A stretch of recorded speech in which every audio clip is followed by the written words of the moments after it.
Bonjour, je suis ravie de vous retrouver pour partager avec vous cette vidéo Booster sa recherche d'alternance.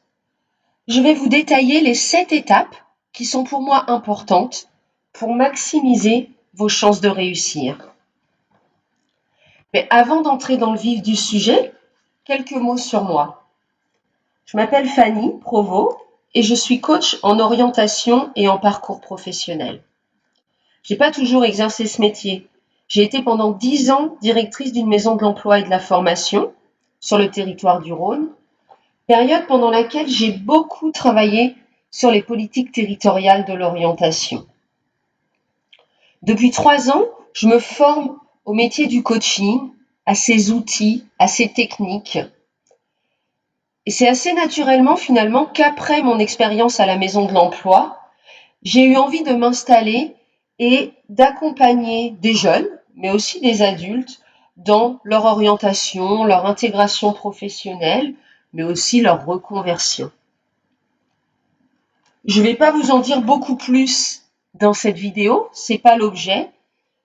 Si vous souhaitez en savoir plus sur moi, sur mon parcours, vous pouvez aller sur le site de Trajectoire et Solutions et lire la page, voilà, où j'entre un peu plus dans le détail de qui je suis. Alors, je vous ai parlé tout à l'heure de 7 étapes pour réussir votre recherche d'alternance. Je vous les présente rapidement et puis après, on enchaîne avec la première étape. Alors, ces 7 étapes, c'est quoi? La première, c'est de mieux vous connaître. La deuxième, de définir votre mission idéale. Ensuite, définir votre stratégie de recherche. Créer vos outils ou les rendre plus percutants. Développer votre réseau, candidater bien sûr, et enfin, la dernière étape pour accéder au contrat, réussir vos entretiens. Allez, sans plus attendre, on entre dans la première étape. Mieux se connaître, c'est-à-dire finalement identifier ce qui vous correspond vraiment. C'est une étape que vous n'allez pas forcément retrouver dans tous les discours ou dans les sites, les vidéos, les tutos, les e-books dans lesquels un certain nombre de professionnels vous donnent des conseils pour réussir à trouver votre alternance. Moi, c'est une étape qui, pour moi, est primordiale. Pourquoi? Pourquoi c'est important? Parce que ça va vous permettre de donner du sens à votre parcours. Ça va vous permettre également d'exprimer clairement vos talents, d'être précis et original pour vous démarquer des autres candidats. Et puis d'avoir un contenu de qualité pour tous vos outils de recherche. Finalement, mieux vous connaître, c'est ce qui va vous permettre de donner envie et de convaincre vos interlocuteurs. Alors, comment? Parce que c'est quand même ce qui est important. Maintenant que je vous ai convaincu que c'était intéressant de mieux se connaître, il faut que je vous explique comment on fait. Et la méthode que je vous propose, c'est finalement de dessiner votre portrait professionnel. Pour ça, je vous propose d'utiliser un outil que moi j'aime beaucoup, qui est la carte mentale. Vous pouvez la dessiner sur une feuille ou utiliser un logiciel. Vous en trouverez plusieurs gratuits sur Internet. Peu importe l'outil que vous allez choisir, finalement, ce qui compte, c'est que vous soyez à l'aise avec lui. Et alors, qu'est-ce que vous allez mettre dans ce portrait professionnel? Déjà, vous allez mettre ce que vous aimez, les activités, les tâches que vous prenez plaisir à faire, ce qui vous rend heureux, ce qui vous rend satisfait, ce qui vous épanouit. Ensuite, vous allez travailler sur une branche qui est ce que vous faites facilement, ce que vous faites peut-être mieux que les autres. En tout cas, voilà, ce qui est facile pour vous. Pour ça, essayez de penser à ce que les autres disent de vous. Parce que c'est pas toujours facile, finalement, de réfléchir à soi-même dans ces termes-là. Vous pouvez aussi interroger votre entourage pour avoir des informations. Troisième branche, ce qui vous anime. Qu'est-ce qui vous motive? Qu'est-ce qui vous donne envie de faire les choses? Qu'est-ce qui vous donne envie de vous lever le matin? Quatrième branche, vos aptitudes. Vos aptitudes, c'est vraiment vos comportements naturels qui vont faire que vous allez agir de telle ou telle façon. C'est ce sur quoi vous allez pouvoir vous appuyer au quotidien dans votre pratique professionnelle. C'est aussi intéressant à cette étape sur son portrait professionnel de réfléchir à son environnement idéal. Où est-ce que vous vous sentez à l'aise? Dans quel environnement finalement vous allez pouvoir vous épanouir? Parce que finalement, exercer un métier, ça peut être très différent selon l'environnement dans lequel on l'exerce. Certains environnements, vous allez vous y retrouver et donc pouvoir trouver le sens que vous cherchez dans votre métier, et dans d'autres, pas du tout. Donc c'est vraiment intéressant de prendre le temps de réfléchir à ça. Et puis, la sixième branche, c'est vos qualités, vos forces, ce qui fait que vous n'êtes pas le candidat d'à côté, sur quoi vous allez pouvoir aussi vous appuyer. Alors ce travail, il peut vous sembler un peu simple, voire simpliste, mais vous allez voir quand vous allez commencer à travailler que ça n'est pas tant que ça. Pour que ça soit vraiment pertinent, il faut prendre le temps d'aller au fond des choses. Pour vous donner une idée, dans les accompagnements que je fais, c'est en général 3 séances pour faire le tour de la question. Et dans la formation que je propose, dont je vous dirai 2 mots à la fin de cette vidéo, c'est plusieurs modules, plusieurs exercices pour vous guider pas à pas et réussir à faire sortir toutes ces informations. Bref, lorsque vous aurez réussi à remplir toutes les cartes, toutes les branches de votre carte mentale, l'idée, c'est de réussir à faire une synthèse et à formuler vos talents. Vos talents, qu'est-ce que c'est? C'est finalement ce qui est au croisement de ce que vous aimez et ce pourquoi vous êtes doué, ce que vous faites facilement. Les activités, les tâches que vous allez retrouver dans ces 2 branches, vous pouvez vous dire que ce sont vos talents. Et je vous invite vraiment à les écrire. Ça peut être des phrases, c'est pas forcément uniquement des mots. Donc vous pouvez vraiment faire passer une idée précise à travers ces talents. Voilà, ça c'était la première étape. Réussir à formuler vos talents. Maintenant, on passe à la seconde étape. Écrire votre ou vos missions idéales. Pourquoi est-ce que je vous propose ça? Parce que c'est grâce à ça que vous allez réussir à donner du sens à votre projet et à votre parcours. Et finalement, écrire sa mission, qu'est-ce que c'est? C'est s'interroger sur comment est-ce que je peux mettre mon talent ou mes talents au service d'une cause ou d'un besoin.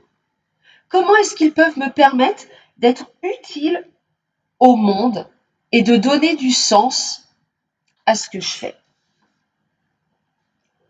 Alors, comment vous allez réussir à écrire cette fameuse mission? Avant de vous lancer, prenez le temps de réfléchir aux causes qui vous tiennent à cœur et auxquelles vous pourriez contribuer à travers votre future activité professionnelle. Par exemple, moi, dans mon métier, la cause qui me tient à cœur, c'est que les gens soient heureux dans leur job.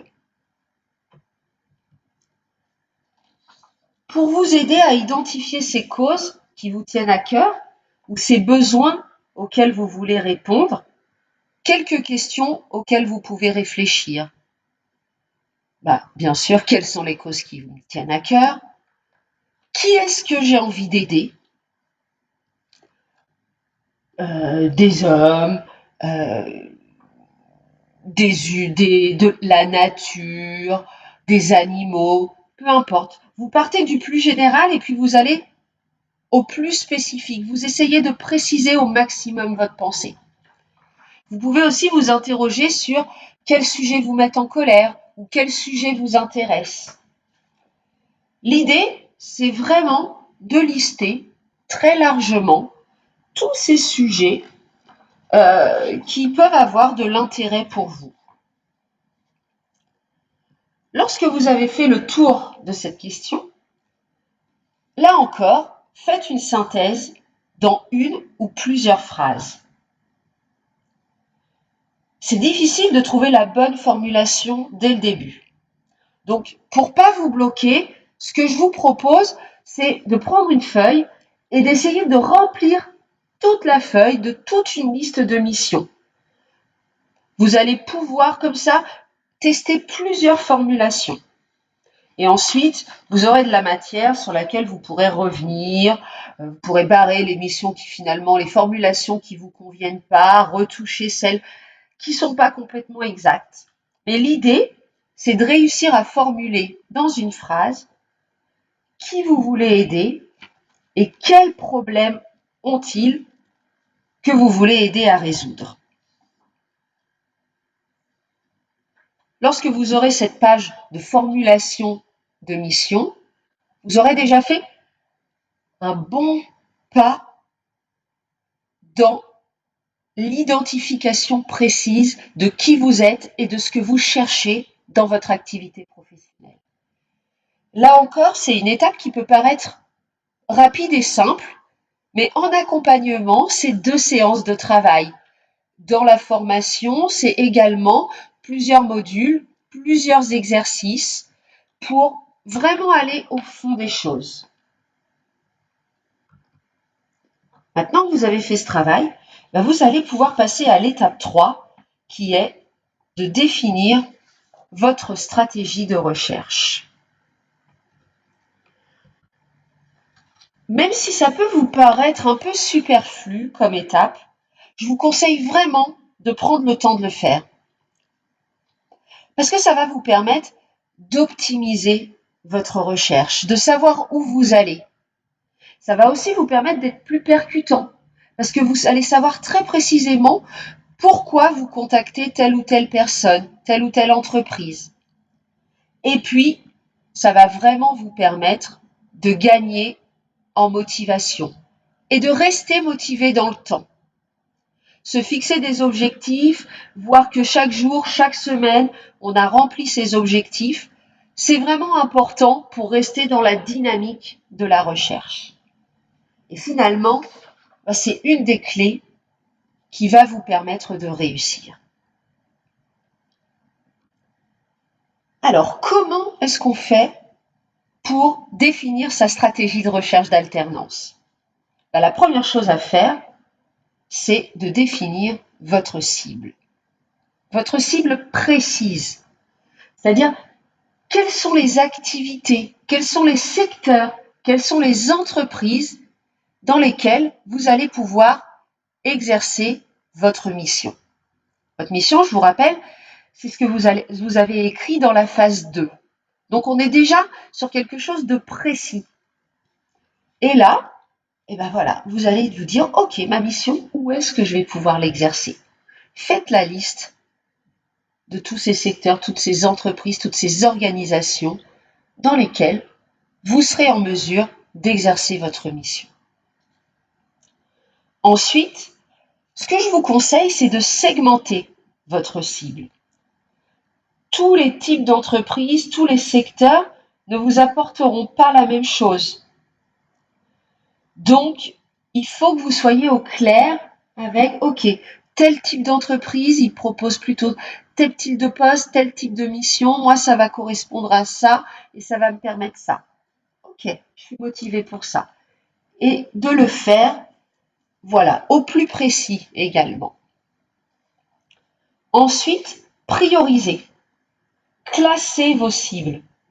De celles qui vous plairaient le moins à celles qui vous plairaient le plus. Là où vraiment vous sentez que c'est là où vous allez le plus être en capacité de vous épanouir. Et puis la dernière étape de cette stratégie de recherche, c'est de planifier. Donnez-vous un timing avec des objectifs soit par jour, soit par semaine, peu importe. C'est vous qui vous fixez votre timing, c'est vous qui vous fixez vos objectifs, mais c'est vraiment important de le faire. C'est là que vous pourrez voir comment vous progressez dans votre recherche. Ça sera un élément fondamental du maintien de votre motivation. Ensuite, pour suivre ça, voilà, il y a différents outils. Vous pouvez utiliser Excel, vous pouvez aussi utiliser des outils de gestion de projet que vous trouvez sur Internet. Il y en a un qui est assez sympa, très visuel, qui s'appelle Trello. Si vous ne le connaissez pas, je vous invite à aller le découvrir et à essayer de l'utiliser. Maintenant que vous avez fait ce travail de planification, de définition de votre stratégie de recherche, de mieux vous connaître, de définir vos talents, d'écrire vos missions idéales, et bien vous avez toute la matière pour rendre vos outils de recherche vraiment percutants, vraiment convaincants. De quels outils moi je vais vous parler dans cette vidéo? J'en ai choisi 3 qui sont pour moi les outils principaux sur lesquels vous devez passer du temps pour qu'ils soient vraiment parfaits. Le premier, c'est le premier auquel on pense, c'est effectivement votre CV. Ce que je voulais vous dire en premier, c'est que vous devez avoir non pas un, mais plusieurs CV qui vont être adaptés à vos différentes cibles et à la façon dont vous allez candidater. Vous n'enverrez pas le même CV si vous postulez dans un service marketing d'une entreprise ou dans une agence de com. De la même façon, votre CV il sera différent si vous l'envoyez par mail ou via les réseaux sociaux. Donc c'est vraiment important d'en avoir plusieurs. En termes de contenu, le grand conseil que je peux vous donner, c'est d'avoir un contenu le plus allégé possible, mais qui reste très spécifique à votre cible. Finalement, en ayant plusieurs CV très adaptés, très ciblés, vous allez pouvoir en alléger naturellement le contenu. Parce que vous n'aurez pas besoin de tout dire pour parler à ce recruteur-là en particulier. Dans tous les cas, qu'est-ce qu'on doit retrouver dans un CV? C'est bien sûr un titre. Ce titre, c'est le métier que vous recherchez, la mission que vous souhaitez exercer. Le deuxième paquet de contenu, c'est de parler de votre ou de vos formations. Et là, vraiment, je vous invite à détailler les compétences que vous avez acquises via ces formations. Ne vous contentez pas de citer votre école et le nom du diplôme. Les recruteurs ne sont pas des experts en contenu de formation. Donc, ils ne vont pas forcément avoir en tête ce qu'il y a derrière le nom d'un diplôme. Si vous voulez lui parler, soyez précis. Ensuite, parlez de vos expériences. Intentionnellement, je ne parle pas d'expérience professionnelle, mais bien d'expérience au sens large. Parce que justement, vous n'avez peut-être pas encore beaucoup d'expérience professionnelle. Donc, ça peut être vraiment intéressant d'élargir le champ dans lequel vous allez aller puiser du contenu. Et là, vous pouvez vous appuyer sur vos stages, sur votre job d'été, mais aussi sur vos activités sportives, culturelles, vos loisirs, si vous êtes investi ou si vous avez été investi dans une association. Là encore, soyez précis, mettez en avant les tâches, les activités que vous avez réalisées. Vous pouvez commencer par en faire une liste exhaustive et puis après, pour chaque CV, choisir celles qui seront le plus pertinentes et que vous souhaitez garder.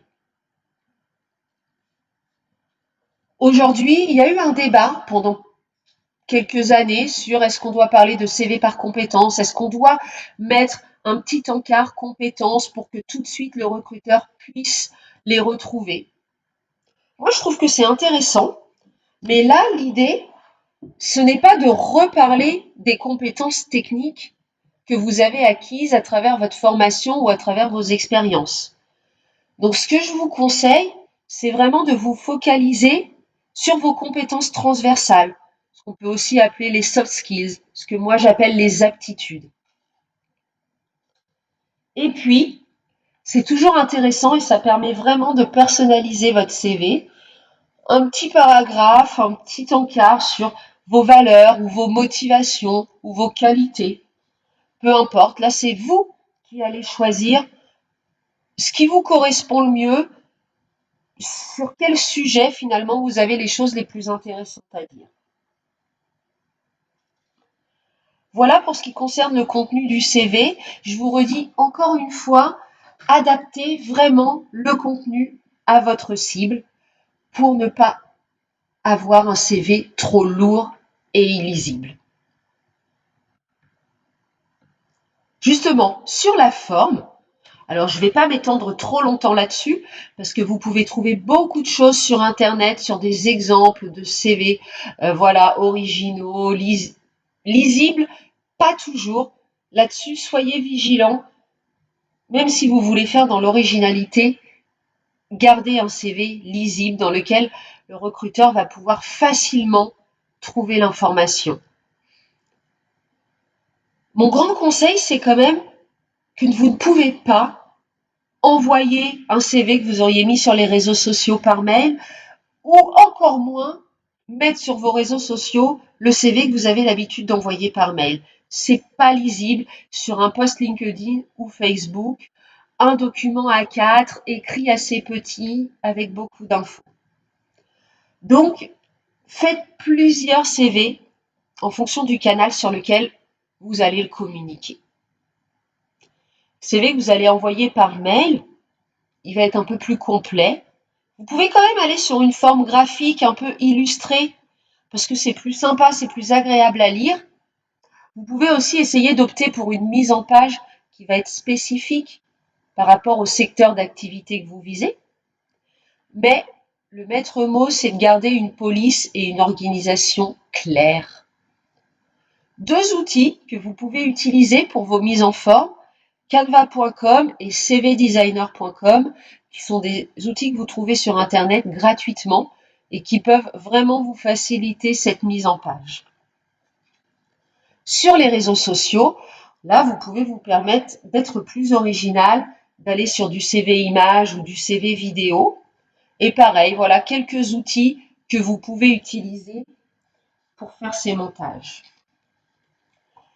Pensez toujours, avant d'envoyer vos CV, à les mettre en PDF. Ça va permettre que le contenu ne bouge pas et que le recruteur le visualise exactement comme vous avez eu envie qu'il le voie. Si jamais votre PDF est trop lourd, ce sera peut-être compliqué pour la personne qui va le recevoir de le télécharger. Il y aura un temps d'attente un peu long, ce qui n'est jamais agréable. Je vous invite à utiliser l'outil I Love PDF, pareil, qui est un outil en ligne qui vous permet de compresser un fichier PDF. Comme ça vous fait un fichier avec une taille tout à fait raisonnable et donc qui peut être facilement téléchargé par la personne à qui vous l'envoyez. Voilà pour ce qui est du CV. Maintenant, je vous propose qu'on parle de votre lettre de motivation ou de ce que moi j'appelle un mot d'introduction, qui sont ces quelques lignes qui accompagnent l'envoi de votre CV, en général dans le corps du mail. Mon conseil, que j'ai partagé avec notamment quelques recruteurs et qui sont finalement assez d'accord, c'est de préférer un mot d'introduction bien fait à l'envoi d'un CV plus d'une lettre de motivation dans un mail dans lequel vous allez écrire bonjour, veuillez trouver ci-joint mon CV et ma lettre de motivation. Ce qu'il faut bien garder en tête, c'est que les recruteurs ont finalement peu de temps à consacrer à l'examen des candidatures. Donc plus vous lui facilitez la vie, plus vous avez des chances qu'il ait le temps d'aller détecter les informations importantes que vous avez voulu lui faire passer. Donc si vous mettez un petit mail d'introduction bien fait et un CV, le mail d'introduction, il va le lire et il n'aura qu'un document à prendre connaissance. Donc il prendra peut-être un petit peu plus de temps pour lire votre CV. Quel contenu finalement pour cette lettre ou ce mot d'introduction? Le maître mot, c'est la complémentarité. Il ne faut pas qu'on retrouve dans ce mot, dans cette lettre, exactement les informations qui sont déjà présentes dans votre CV. Ça n'a aucun intérêt. L'idée, c'est de parler de votre projet. Et là, vous allez vraiment pouvoir détailler la cause au service de laquelle vous souhaitez mettre votre talent. Cette fameuse mission sur laquelle vous avez réfléchi en étape 2, c'est vraiment le moment de la mettre en avant, d'expliquer pourquoi c'est important pour vous. Ensuite, parler de l'entreprise. Là, c'est intéressant d'identifier et de mettre en avant les valeurs de l'entreprise qui vous parlent, celles qui sont proches de vos valeurs à vous, dans quoi vous vous retrouvez et qui fait que vous serez bien dans cette entreprise-là. Si c'est compliqué d'aller chercher les valeurs de l'entreprise, vous pouvez essayer de trouver des informations sur leur politique ressources humaines, leur politique environnementale, leur politique d'innovation, peu importe. Mais voilà, d'aller chercher une information un peu qualitative sur l'entreprise et de vous l'approprier. Et de dire pourquoi vous vous êtes arrêté là-dessus finalement. En quoi c'est important pour vous que cette entreprise, elle soit comme ci, comme ça, qu'elle fasse ceci ou cela. Et puis, vous allez parler de vous. Et là, vous pouvez mettre en avant des compétences, des aptitudes que vous allez mettre au service de votre mission et donc de l'entreprise. Essayez de trouver des compétences, des aptitudes, des qualités, peu importe, que vous n'avez pas forcément mentionnées ou peu dans votre CV. Toujours dans cette idée de complémentarité des contenus, pour que vraiment on soit dans de l'information de qualité et nouvelle à chaque ligne que va lire le recruteur. Sur la forme maintenant, effectivement, vous avez aussi un enjeu d'attractivité avec votre lettre ou votre mot d'introduction. Très souvent, je vois des très beaux CV, très travaillés, très agréables à lire, très attractifs. Mais finalement, la lettre ou le petit mail qui les accompagne, eux, ils sont pas super. Mais c'est souvent finalement ce que le recruteur va voir en premier. Donc, soignez aussi votre mot d'introduction ou votre lettre de motivation. Et puis, soyez concis. Encore une fois, je vous le rappelle, le recruteur a peu de temps pour examiner les candidatures. Donc, il faut qu'il puisse très vite aller à l'essentiel et trouver les informations qui sont importantes pour lui.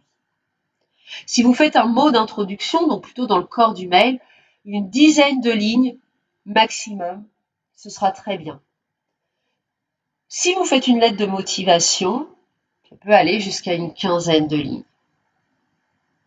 Et puis, bien sûr, faites en sorte qu'elle soit lisible et agréable à regarder. Qu'elle soit aérée, sautez des lignes, mettez des puces si vous voulez donner plusieurs exemples autour d'une idée. Ne faites pas une lettre très ramassée, écrite toute petite, qui va finalement pas être agréable à lire. Et puis surtout, traquez les fautes d'orthographe et les fautes de syntaxe. Il n'y a rien de plus désagréable que de recevoir un mail, une lettre, un CV avec des fautes. On se dit que vraiment, le candidat a fait ça rapidement, sans se relire.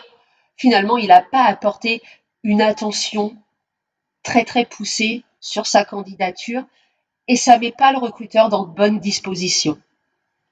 Si jamais ce n'est pas votre point fort, l'orthographe, la syntaxe, faites relire vos documents par quelqu'un qui va pouvoir justement vous corriger.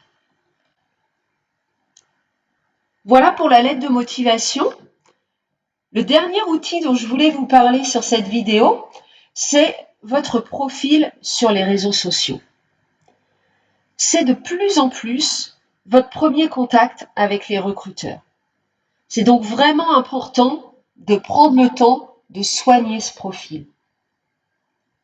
Et puis une petite mise en garde aussi que je voulais vous faire, on peut facilement vous retrouver, que ce soit sur Facebook ou sur Instagram, par votre adresse mail, par votre numéro de téléphone, parfois par votre prénom ou votre nom.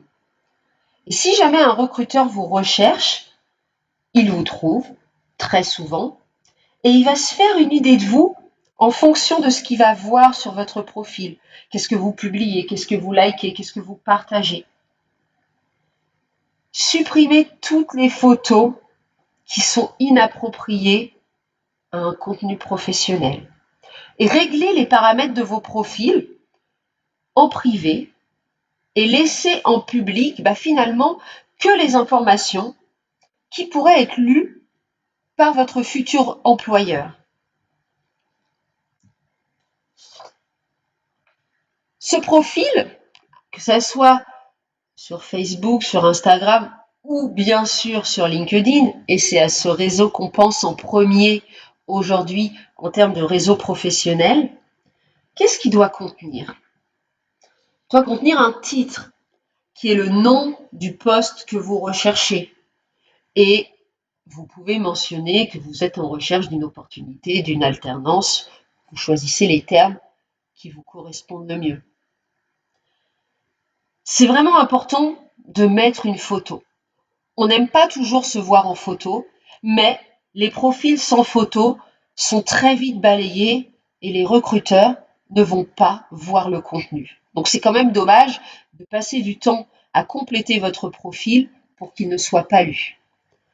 Choisissez une photo de vous où vous êtes souriant mais où vous êtes professionnel. Et puis mon conseil, c'est finalement de mettre toujours la même photo de vous. Sur votre profil LinkedIn, sur votre profil Facebook, peut-être sur votre CV. Voilà, pour qu'on vous reconnaisse. C'est important puisque ce que vous cherchez à faire, finalement, c'est à marquer les esprits des recruteurs. Et la photo, c'est un des outils qui vous le permet. Vous pouvez aussi travailler sur votre photo de couverture et d'essayer de la rendre attractive, de lui donner un sens, peut-être d'y mettre un message. Là encore, avec Canva, vous pouvez faire un petit photomontage très simplement pour mettre une photo de couverture attractive. Un résumé. Chacune des plateformes vous propose de mettre un petit résumé. Et bien là, c'est le moment d'affirmer votre mission, vos talents. Pourquoi est-ce que vous avez envie d'exercer ce métier? En quoi ça a du sens pour vous? Et essayez d'utiliser des mots-clés. C'est vraiment le maître mot, on va dire, d'un profil sur les réseaux sociaux, ce sont ces mots-clés. Parce que lorsque les recruteurs font une recherche de profil, ils tapent des mots-clés et donc c'est important que votre profil puisse sortir à ce moment-là. Ensuite, détaillez vos expériences. De la même façon que sur votre CV, ne vous contentez pas de mettre le nom de l'entreprise, le nom du poste que vous avez tenu et ses dates. Parce que là, du coup, vous mettez aucune information qualitative sur les compétences que vous avez pu développer, sur ce que vous savez faire, sur finalement ce qui intéresse le recruteur. Ensuite, ayez un regard particulier sur le contenu de votre profil. On y retrouve ce que vous avez liké, ce que vous avez partagé, ce que vous avez commenté, des choses que vous avez publiées. Essayez de vous construire une stratégie de contenu. Je ne vais pas entrer dans le détail de cette stratégie réseaux sociaux dans cette vidéo parce que ce serait un peu long. Mais voilà, c'est vraiment important de réfléchir au message que vous avez envie de faire passer sur vous? Qu'est-ce que vous voulez qu'un recruteur finalement retienne de vous? Et le contenu de vos publications, de vos commentaires, de vos likes, eh ben, ça va venir alimenter ça. Vous pouvez aussi présenter des réalisations, des choses qui vont montrer ce que vous savez faire, au-delà de le dire. Et puis, n'hésitez pas à remplir, notamment sur LinkedIn, cette petite partie sur vos compétences et les recommandations. Là encore, détaillez les compétences, vous pouvez en mettre plusieurs. Arrangez-vous pour que les compétences les plus importantes dans le poste que vous visez apparaissent en premier. Et puis, sollicitez des recommandations auprès de vos professeurs, vos anciens collègues de stage, peut-être de job d'été, votre entraîneur de sport, peu importe. L'idée, c'est de venir crédibiliser ce que vous êtes en train d'écrire dans votre profil. Voilà, alors, à l'issue de ces premières étapes, on pourrait dire que maintenant, ça y est, vous êtes prêt à entrer en contact avec des professionnels pour parler de votre projet et détecter des opportunités. L'étape très importante à ce stade, c'est de développer votre réseau. Maintenant que vous avez bien identifié ce que vous voulez faire, ce que vous savez faire, que vous avez mis des mots dessus, que vous avez identifié vos cibles, et bien vous allez développer votre réseau autour de ces cibles. Et qu'est-ce que vous avez à gagner finalement dans le développement de ce réseau? La première chose, c'est que ça va vous permettre de développer vos connaissances. Et de façon très large, sur un métier, un secteur d'activité, une entreprise, peut-être un territoire, et même de façon plus générale sur l'entreprise au sens large, ou le monde de la fonction publique, le monde associatif, en fonction des personnes que vous allez rencontrer. Et c'est vraiment le moment d'être curieux et d'emmagasiner un maximum de connaissances. Ensuite, qu'est-ce que ça va vous permettre aussi? Ça va vous permettre de tester votre discours, de parler de vous, de parler de votre projet. Et là, je vous invite vraiment à demander des feedbacks aux gens que vous allez rencontrer. Ça vous permettra de vous améliorer. Ça, c'était bien. Ah oui, ça, par contre, c'était un peu moins bien. Tu aurais pu développer un peu plus. Voilà. Entendre tout ça, ça va vous permettre, au fil de ces rencontres, d'affiner votre discours, de le rendre encore plus percutant. Ça va vous permettre aussi d'obtenir des contacts. Au début, vous allez commencer par des rencontres qui vont peut-être pas être très en lien avec votre cible, parce que vous n'avez pas forcément les connaissances des gens qui travaillent pile poil dans le secteur d'activité dans lequel vous aimeriez aller. Mais par contre, de rencontre en rencontre, en demandant à chaque fois aux gens, voilà, maintenant que je vous ai parlé de moi, de mon projet, de ce que j'ai envie de faire, est-ce que vous avez en tête une personne ou deux avec qui je pourrais prendre contact pour échanger et qui me permettrait, voilà, encore une fois, de continuer à échanger, de continuer à apprendre des choses. Et très souvent, vous allez voir que les gens vous ouvrent leur carnet de contact. Et de fil en aiguille, vous allez vous approcher de plus en plus de votre cible. Et donc, vous serez en mesure de détecter des opportunités. Ce fameux marché caché de l'emploi. Où est-ce qu'il est? Il est là. Il est dans les contacts, les connaissances de mes connaissances, les collègues de mes amis, les collègues des collègues, peu importe. Et finalement, au bout d'un moment, vous entendrez parler de besoins d'entreprises qui peut-être recrutent, qui recherchent quelqu'un, peut-être pas un alternant, mais on ne sait jamais. Et vous allez pouvoir vous approcher de ces offres cachées. Et puis, le gros plus de développer votre réseau et donc d'aller à la rencontre, d'aller dans l'échange avec les professionnels, c'est que ça va vous permettre de développer votre confiance en vous. Vous allez voir, le premier entretien, la première rencontre, elle sera un peu compliquée, puis la deuxième un peu moins, puis la troisième encore moins. Et puis au bout d'un moment, finalement, ça sera devenu assez naturel. Vous aurez rodé votre discours, vous l'aurez amélioré et vous serez beaucoup plus à l'aise dans ces échanges professionnels. Alors, 3 pistes pour vous permettre de développer votre réseau. La première, c'est de partir de vos connaissances, votre famille, vos amis, peut-être vos anciens collègues, vos copains de formation, vos profs, et puis d'aller à leur rencontre, de les solliciter vraiment pour un temps d'échange sur vous, sur votre projet, sur eux, ce qu'ils font, comment ils exercent, qu'est-ce qui leur plaît dans ce qu'ils font, et puis leur demander des contacts. Ce sera plus facile de commencer peut-être avec des gens, que vous connaissez ou des amis d'amis. Vous serez plus en confiance, même si leur métier, leur secteur d'activité est très éloigné de ce que vous avez envie de faire. Commencez par là et vous verrez petit à petit, vous arriverez sur des contacts plus ciblés. Le deuxième moyen de développer votre réseau, c'est effectivement les réseaux sociaux. Vous avez dû beaucoup travailler dessus ces derniers mois. Vous allez encore le faire et vous le ferez d'autant mieux que vous aurez soigné votre profil, on en a parlé, que vous aurez obtenu des recommandations et puis que vous allez mettre en place une stratégie de publication. Je vois beaucoup passer de postes d'étudiants qui sont en recherche d'alternance, surtout en ce moment, et qui chaque semaine republient le même poste, ou presque, avec leur CV sous une forme ou sous une autre.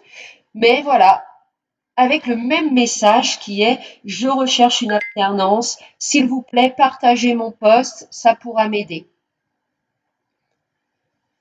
Ce contenu, une fois, personne va le lire. 2 fois, elle va se dire « non, ça fait beaucoup ». Et 3 fois, elle en aura ras-le-bol.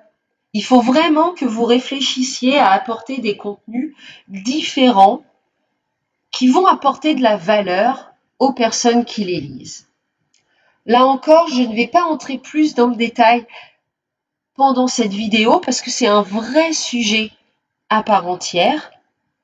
Mais c'est des choses qu'on aborde dans les accompagnements et dans la formation en ligne que je propose. Il y a vraiment tout un module pour réfléchir et construire sa stratégie de publication. Et puis, dernière piste pour développer votre réseau, c'est les contacts directs. Et donc là, c'est d'aller vraiment sur vos cibles, les secteurs qui vous intéressent, les entreprises qui vous intéressent, et d'essayer d'entrer en contact avec elles en identifiant un salarié, peut-être en passant par un fournisseur ou par un client de cette entreprise. Des acteurs aussi dont je vous invite vraiment à vous rapprocher, ce sont les branches professionnelles ou les acteurs territoriaux qui, eux, connaissent les entreprises et donc peut-être vont pouvoir vous ouvrir des portes. En tout cas, dans tous les cas, pourront vous donner des informations précises, de qualité sur un secteur, un métier, une voie de formation pour accéder à un métier. C'est vraiment des acteurs intéressants qui sont trop peu sollicités par les publics parce qu'ils sont peu connus.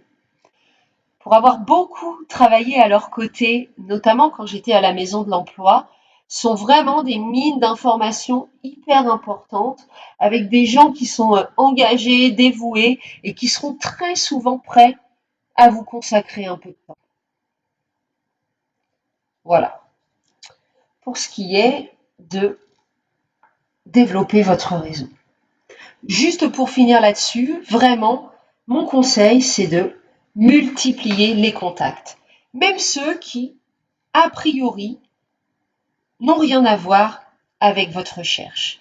Dans tous les cas, vous y gagnerez en confiance, en qualité de présentation de votre projet, et puis, au mieux, vous aurez un contact qualifié dans une entreprise qui vous intéresse, voire on vous parlera d'une offre qui pourrait correspondre à vos compétences. Donc n'hésitez pas, multipliez les rencontres, les sollicitations, les contacts, par mail, par téléphone, par visio, peu importe. Maintenant, on en arrive à l'avant-dernière étape, celle que vous avez finalement préparée grâce à toutes les étapes précédentes, qui est de proposer vos talents, vos compétences aux recruteurs. Alors comment? Quelles sont les différentes façons de candidater? Qu'est-ce qu'il est bien de faire? Bien sûr, la plus évidente, c'est de répondre à une offre, que ce soit via les sites internet, via les réseaux sociaux. Là encore, je vous invite vraiment à vous rapprocher des acteurs de branche et des acteurs de territoire, comme par exemple les chambres consulaires, les OPCO, les branches professionnelles, qui recueillent, qui peuvent mettre en ligne ou afficher dans leurs locaux des offres d'alternance. Et donc peut-être qu'il y aura celle qui sera faite pour vous. Et là, bien sûr, dans cette stratégie de répondre à une offre, on est dans l'hyper-adaptation de vos outils. Donc votre CV pour la cible service marketing des entreprises, peut-être que vous pouvez encore un tout petit peu l'adapter pour qu'il parle à cette entreprise-là en particulier, qui corresponde parfaitement à cette offre-là. Et c'est encore plus vrai pour votre mot d'introduction ou votre lettre de motivation. La deuxième façon de faire, c'est d'envoyer des candidatures spontanées. Et là, il faut réussir à identifier un interlocuteur dans l'entreprise qui vous intéresse. Et puis, à faire ce que j'appelle teaser votre candidature, c'est-à-dire donner envie à l'entreprise qui finalement n'a rien demandé, quand même de regarder d'un peu plus près qui vous êtes et ce que vous pourriez lui apporter. Et là, on est vraiment, vraiment, vraiment dans mettre en avant tout le contenu que vous avez travaillé dans les étapes 1 et 2. Parce que c'est ce qui va vous démarquer, c'est ce qui n'est valable que pour vous et donc qui peut donner envie de prendre contact avec vous, de vous rencontrer. Une fois que vous avez soit candidaté en réponse à une offre, soit envoyé des candidatures spontanées, relancez vos candidatures. N'hésitez pas à le faire. C'est vrai que parfois on peut se dire mais est-ce que je relance? Au bout de combien de temps je relance? Est-ce que c'est vraiment pertinent? Faites-le. Il vaut mieux avoir relancé une fois trop que finalement d'avoir été oublié par le recruteur. Par contre, attention, on ne le fait pas n'importe comment, on n'envoie pas 3 mails ou un SMS plus un coup de fil plus un mail dans la même journée. On alterne un coup de téléphone, un mail. On ne le fait pas non plus tous les jours, peut-être une semaine un coup de téléphone, la semaine suivante un mail. On reste quand même mesuré. Il ne faut pas avoir l'impression de harceler l'entreprise. Et puis, ce qui peut être intéressant, c'est pendant cette phase de relance, finalement, d'essayer d'apporter une valeur supplémentaire à votre candidature ou une info que vous avez vu passer sur l'entreprise ou sur le secteur d'activité et que vous pouvez essayer habilement de partager en disant « tiens, ça m'a fait penser à » ou une compétence ou une qualité dont vous n'avez pas parlé dans votre premier mail et donc, que vous pouvez mettre en avant dans votre mail de relance. Peu importe, mais ça peut être vraiment bien du coup d'être dans cette recherche d'apport de valeur. Parce que ça va donner du sens à votre relance finalement. C'est une relance, mais c'est aussi une information intéressante que le recruteur n'avait pas. Et puis, on en a parlé quand on a parlé stratégie de recherche, mais suivez vos candidatures, organisez vos périodes de relance. Voilà, quel que soit l'outil que vous choisissez, faites-le. Ça va vraiment vous permettre de rester en dynamique. Et maintenant, la dernière étape, qui n'est pas la moins importante, pour réussir à accéder à cette fameuse alternance, c'est réussir vos entretiens. À ce stade, j'ai envie de vous dire, vous avez tout ce qu'il faut pour les réussir. Vous avez réfléchi à vous-même, vous avez réfléchi à ce que vous cherchiez, vous avez mis des mots très précis dessus, vous avez formulé des choses qui vous sont propres et donc qui seront entendues par le recruteur comme des choses sincères, authentiques, vraies, convaincantes. Donc sur le paragraphe « Parler de soi », comment je fais pour parler de moi de façon percutante? Vous avez maintenant toute la matière. Il ne vous reste plus qu'à l'organiser. Et là, après, chacun choisit l'organisation qui lui va le mieux. Moi, je sais que la façon dont je me présentais en entretien, je racontais un peu une histoire, voilà, en mettant en avant pour chaque expérience ce que ça m'avait apporté, ce que ça m'avait appris, en quoi ça m'avait donné envie finalement d'aller sur l'expérience suivante pour redonner de la cohérence à mon parcours. Mais après, chacun va choisir la façon de présenter sur laquelle il est à l'aise. L'idée, c'est de parler de votre parcours, de votre projet, donc de cette fameuse mission qui vous tient à cœur. Réfléchissez avant un entretien à pourquoi cette entreprise. De la même façon, normalement, vous l'avez fait au moment où vous avez écrit votre lettre de motivation ou votre mot d'introduction, donc les valeurs qui vous parlent ou les éléments de la politique de l'entreprise qui vous ont interpellé et qui vous ont donné envie. Revenez là-dessus, détaillez-le, entraînez-vous à le dire à voix haute sans que ça ait l'air trop appris par cœur, un peu naturellement. Ce qui est important pour les entretiens, c'est vraiment de travailler votre posture. J'ai retenu 3 éléments qui me semblent vraiment importants sur cette question de la posture. Le premier, c'est d'être à l'écoute. Soyez à l'écoute de votre interlocuteur. Ça peut être un peu difficile parce que quand on arrive en entretien, on peut être un peu stressé, on est concentré sur « Ok, qu'est-ce que je dois dire de moi ?» Bien me rappeler tout ce que j'ai envie de faire passer comme message. Et du coup, ça peut parfois nous mettre dans une bulle finalement, nous isoler. Mais ça, le recruteur en face, il va le ressentir. Donc, restez ouvert. Il faut mieux que vous preniez un petit temps pour finalement réentrer dans votre bulle avant de prendre la parole quand on va vous poser une question, plutôt que de rester focus sur ce que vous avez à dire et de ne pas écouter la personne en face de vous. Soyez authentique. C'est pas la peine de vous inventer des qualités, des compétences, des envies, des motivations qui sont pas réelles, qui sont pas issues de l'étape 1 et 2, qui sont pas vraiment ancrées en vous. Parce que vous aurez du mal à paraître vrai quand vous allez les dire. Et ça, la personne en face de vous, elle le verra. Donc, restez vraiment centré sur ce que vous avez identifié, ce qui vous correspond, ce qui est vrai pour vous.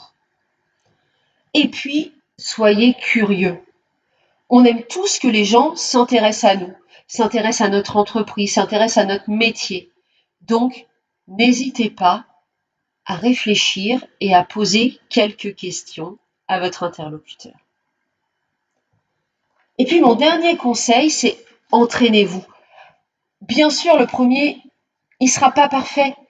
Vous ne présenterez pas votre parcours sur un déroulé très cohérent. C'est pas grave, vous allez progresser, ce sera de mieux en mieux.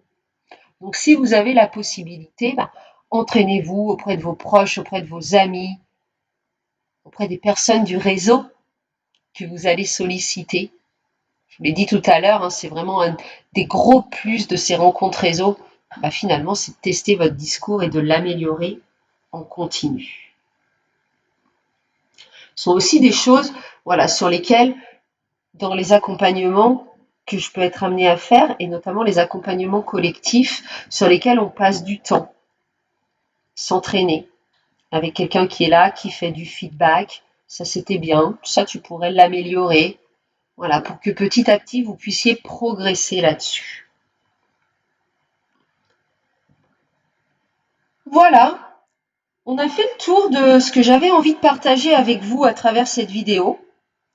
J'espère vraiment qu'elle vous sera utile.